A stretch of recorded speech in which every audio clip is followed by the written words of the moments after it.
Hey, did you know that you don't need to travel to the Pennsylvania Farm Show to learn about alpacas?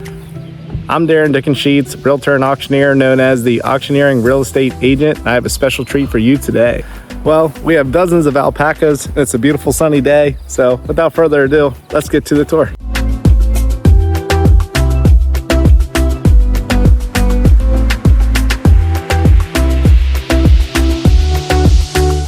Welcome to Shear Heaven Alpaca Farm right here in York County.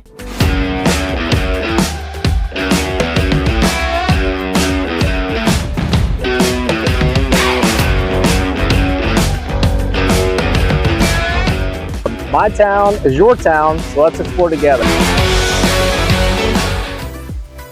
And my third daughter, Tessa, is very artsy crafty, and they actually gave her a drop spindle similar to this and a bunch of roving.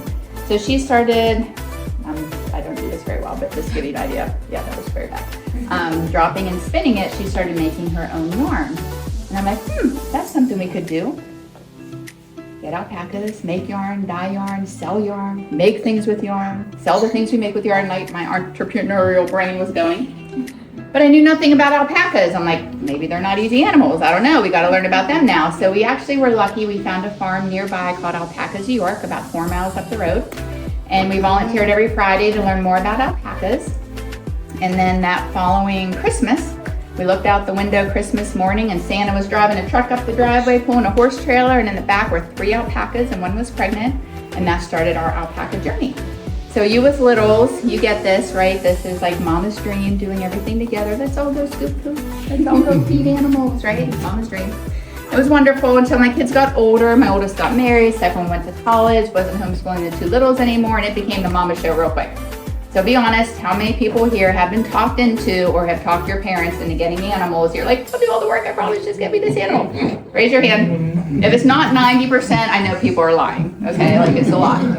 I had no choice. I just gave a prayer to the Lord. I said, God, physically and financially, this is killing me. I can't do this anymore. I need you to know I'd be okay if we had to sell the animals, but I don't know what you have planned for my life now that my kids are older. Is this a blessing of ministry to anyone? Like, I really have no idea. I'm just completely laying this at your feet. And if it wasn't the next day, within 2 days, I got a call from Alpacas, New York, where we volunteered years earlier. She said the farm she was leasing, could she move her animals to our farm? And her next sentence was, you understand that means we'll help with tourism pay to be there. We are now up to 10 boarders, because we get people like you, like, I want an alpaca, Mom, can I take it home, right? The whole cycle all over again. Can I take an alpaca home? And I'm like, yeah, they're herd animals. You need to take home 3 or 4. So they're like, okay, how about I buy one? And Miss Carrie takes care of it, and I just come visit it all the time. So that's one way we've grown. Another way is we do 4-H here during the week. So if any of the kids are like, oh, I love alpacas, they actually can come once a week, train an alpaca, take it to shows, learn all things alpaca, art, fiber arts, all the things. And for the adults, we actually have an adult alpaca university now.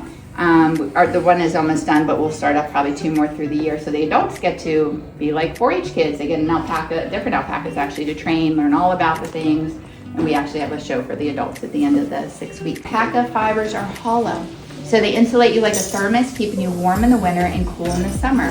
They're also exceptional at wicking moisture away. So think about wintertime, we're all bundled up, we go outside to work or play, we still sweat, right? Our feet are sweating, now our toes are wet, and now they're freezing, right? Same thing in the summertime, we're working outside in our socks and our boots like those, and now we've created saunas inside our boots, and our feet are just sweaty, hot little red messes, right? But with alpaca socks, all year round, wicks that moisture away, keeping your feet warm in the winter and cool in the summer.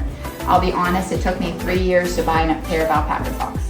I do not have a hard time spending money on myself, but no problem spending money on other people on the farm. But you know, alpaca socks, they run between $15, $25, and I just like, that's a lot of money for a pair of socks, you know? But I finally got a pair, and that's all I wear now. Like, they are amazing. So I have no problem spending money on alpaca socks now. So they really do a great job of keeping you warm in the winter. You need to turn your ears on. I'll start with the good news. They can't bite you. They don't have any upper teeth. Do you think I pulled them all out like a dentist, so I don't have to worry about them biting you, or do you think it's the way God made them? God made them. They're all gums up top. They pluck the grass with their gums in their lower teeth, and they chew everything on their back teeth, okay? But to make sure you don't feel those bottom teeth, this is how we give treats. Open hand, okay? Open hand, one at a time. And we count 1, 2, 3 before we give them another treat, because they are all about the treats, which I'll talk about in a minute, and they can choke.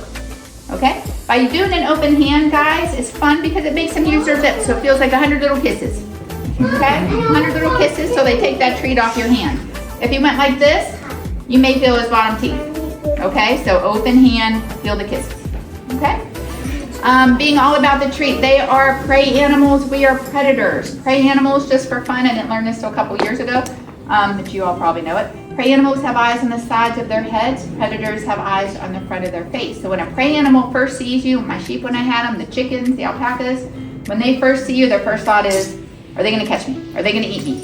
Okay, and they want to run away, but not my animals, because they're used to friends, bringing treats, so they're the opposite. When they see you, their first thought is like, where are the treats, where are the treats, where are the treats, where are the treats, okay?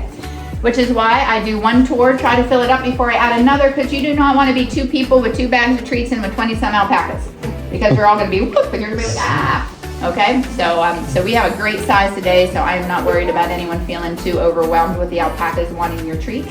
But that's another reason we just do one at a time, because they want all the food for themselves. So if you literally kept your bag open, their noses would be in it eating it all. And this is dried chopped hay. It gets a little bit hard for them to swallow. Think about eating like dry mini wheats. About December through to mid-April, until the grass has grown up enough that we can put them on the fields. If we put them on the fields now, they would nibble at the tiniest little bits of grass, and then I risk just having weeds. Right. And I want them to have good, healthy grass to eat. So we will be in smaller, tighter quarters to see the animals today.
I'm here with my family today, and we just wrapped everything up. We just finished the tour. Casey is just so wonderful and knowledgeable about the animals and really cares, and she has a very fun way of teaching and getting to learn more about what happens here at the farm. So I highly recommend you check this place out if you'd like to get the family out on a beautiful day like this one, and I'll see you guys on the next video. If you like this video, make sure to like and follow the page, and let's keep doing our best to support local.